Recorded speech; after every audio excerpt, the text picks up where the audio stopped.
What's up, fam?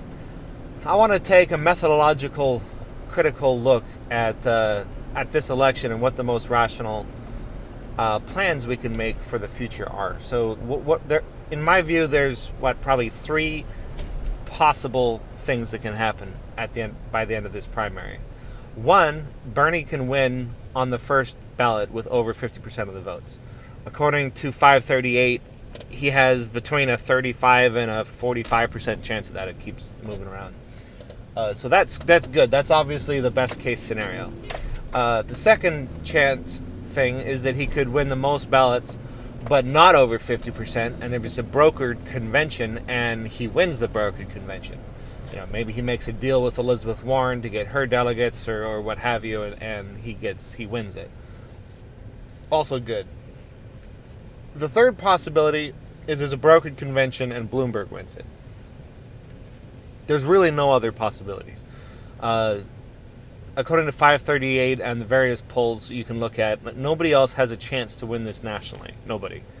And the key piece of evidence we have here is an article in Politico just dropped yesterday that breaks down how Bloomberg is already coordinating his massive billions of dollars through superdelegates to try to make sure he wins the brokered convention.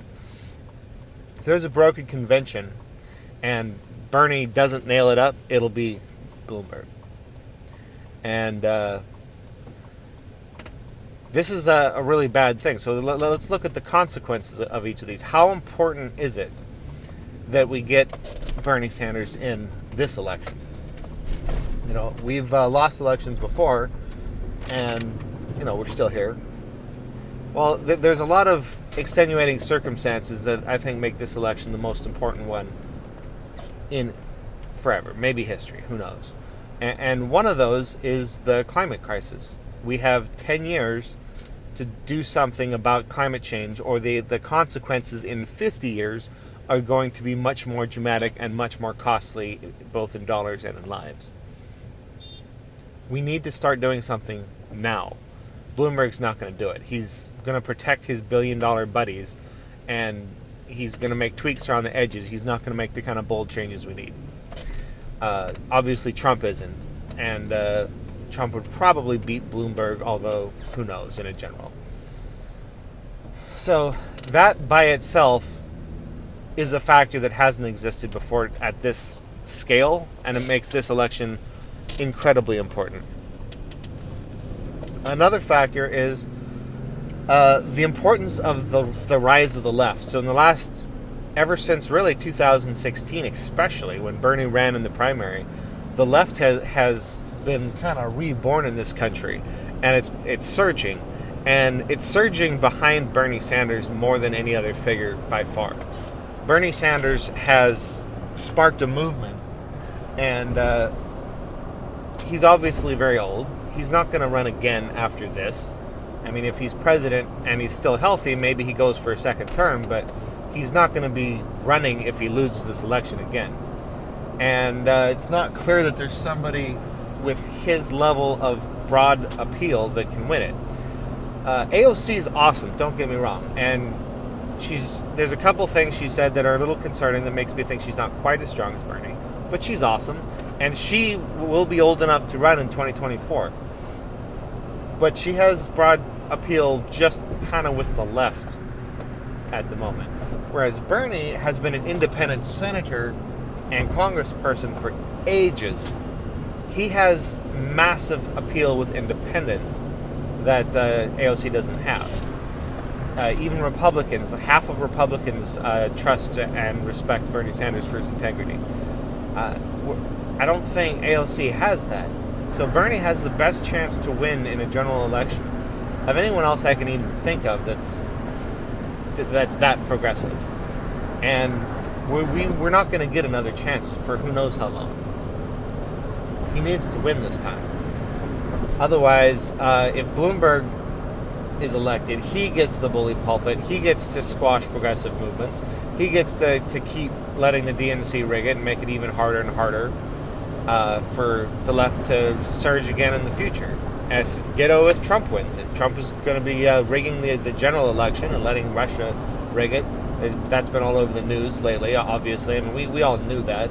And Mitch McConnell's refusing to pass anything to bolster election security. So, of course, the Russians are going to be as involved or more than they were last time. And last time, they accessed, like, dozens of statewide voting systems. Like, there isn't hard evidence that they actually changed any votes, but they were sure as fuck trying to. And they certainly could have. We don't know that they didn't.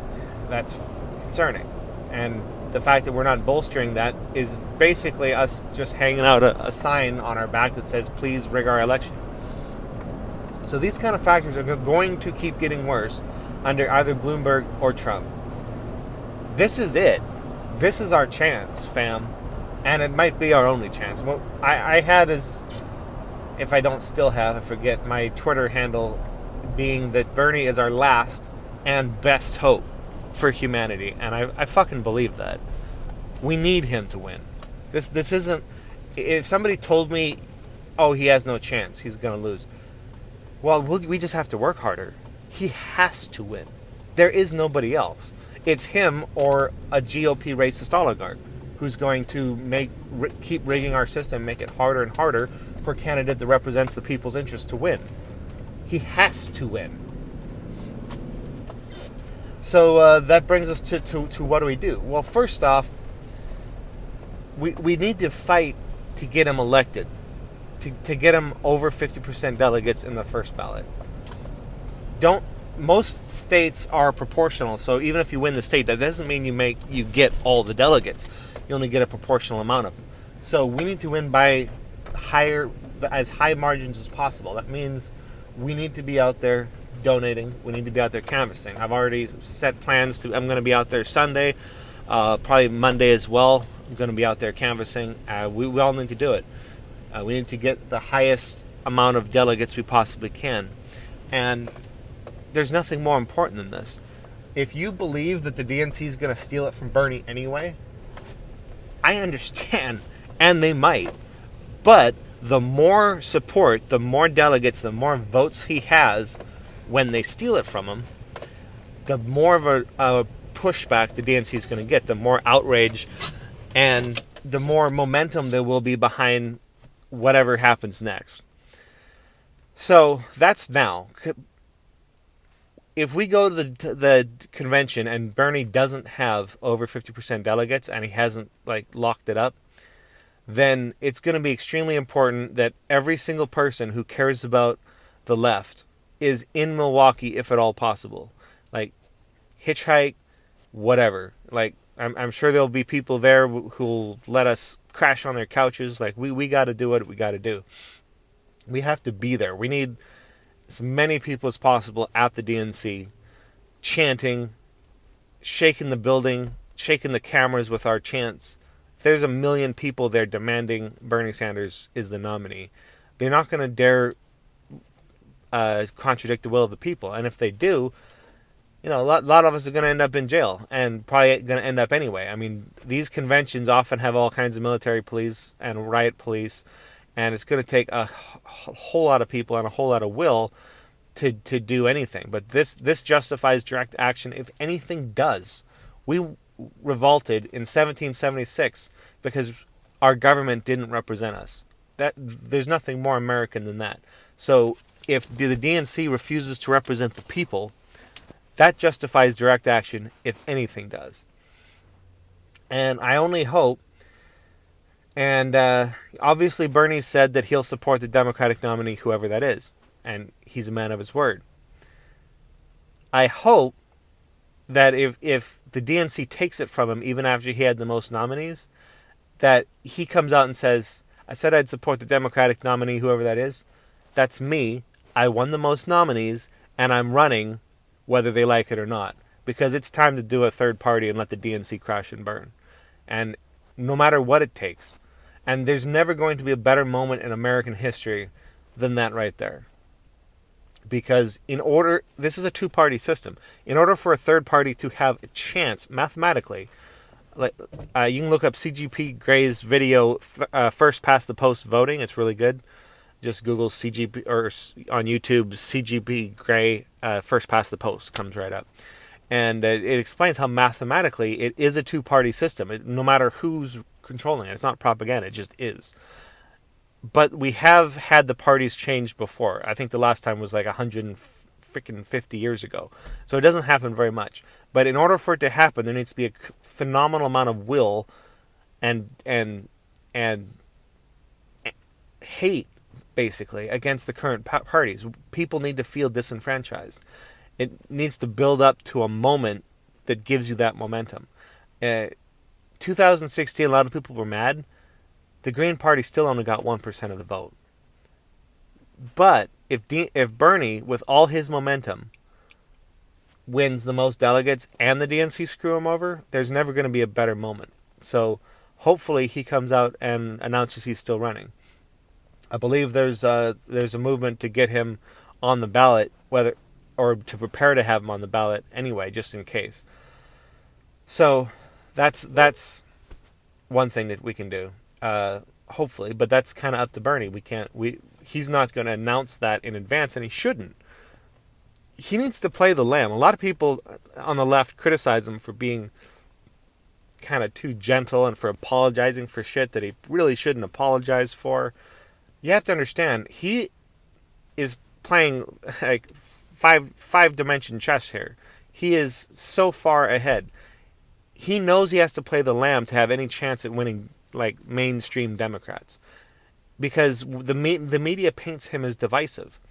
And if the media is sitting here talking about how divisive Bernie Sanders is, and then you have a regular-ass Democrat sitting on the couch, and he listens to Bernie and he goes, divisive? This guy's a lamb. He's lovely. He's, backing the whole Democratic Party. He's, just saying like old-school Democrat kind of things. Like, what are they talking about? Then now they don't believe the mainstream media. The mainstream media has lost credibility, and they back Bernie. And this happens all over the place. There's a lot of mainstream Democrats supporting Bernie. That's why he's the front runner. So Bernie is right to play the lamb, and he can do that because he has an army of us that aren't playing the lamb. We're glad to correct the record. We're glad to say why what he's doing isn't wrong. We're glad to go to freaking war for him, metaphorically, for now. But if the DNC screws him, and Bernie doesn't announce himself as a third-party candidate, we have no choice but direct action. So this is why I'm backing the hashtag BernieorVest movement, because that's what it is. It's not Bernie or bust. It's Bernie or vest. We're not going to just stay home and not vote. We're going to be out on the fucking streets, and we're going to have universal strikes. It's going to be like fucking France up in here with the yellow vest protests, shutting stuff down. Because we don't have a choice. If you make us choose between two racist, corrupt GOP oligarchs that want to buy our system and take it away from we the people, what the fuck are we supposed to do? Yeah, that's right. It's Bernie or vest. Now, if something crazy happened and Warren came out the nominee, maybe I wouldn't feel like that. But the way I see it right now, I don't think anyone else has a chance except for Bloomberg. I'm going to have that political article linked. Somebody with $60 billion who's dropping billions of dollars on this race has phenomenal clout. There is nobody else who's going to win a brokered convention. You're fucking dreaming if you think so. Money talks and the rest walk. So, yes, the choices are Bernie, Bloomberg, or Trump. That's it, fam. And we need to make sure it's Bernie. And if it isn't, we have no choice but direct action. So, yes, Bernie or vest. There's a group on Facebook I just joined. You can search it. There's hashtags on Twitter. We gotta back this, because this is not a threat. This is a fucking promise, and it's not just because we don't like the other candidates. It's because we care about the fucking planet. We care about that the United States is supposed to be a government of, by, and for the people. And if they're not gonna represent us, if they're gonna try to steal it from us after we chose our nominee, I'm sorry. We have no choice. The government must represent us, we the people, and our interests. And if it won't, we have no choice but direct action. So join me, Bernie or vest, and be ready to be in Milwaukee, July 13th to 16th. And we'll see what happens from there. But here's the thing. I wanted to make this very clear. This is why I started with this. if we're doing direct action, we're going to be ending up in jail. Okay? I have a good job. I don't want to end up in jail. I will if I have to, but I don't want to. Let's if you're willing to go that far, and a whole lot of leftists say they are. They're vive la revolution and direct action and Antifa, woohoo. And they say they're willing to go this far, and they say they're willing to go to jail. Well, if you're willing to go to jail, be willing to fucking get out there and canvass, dude. Come on now. It's so much easier than going to jail. Let's just go knock on doors and talk to people. It's delightful. It's very inspirational. It's uplifting. It's mostly positive. People love Bernie. And being able to hear people say, I was thinking about Bloomberg, but you make some good points. I'll back Bernie now. It makes your whole freaking day. So let's get out there, canvass, phone bank, text, donate, as hard as we freaking can, because it's going to make life so much easier for all of us if Bernie just wins on the first ballot. So that's my plea to you. Have a great day, and let's be out there this weekend with me. Thank you.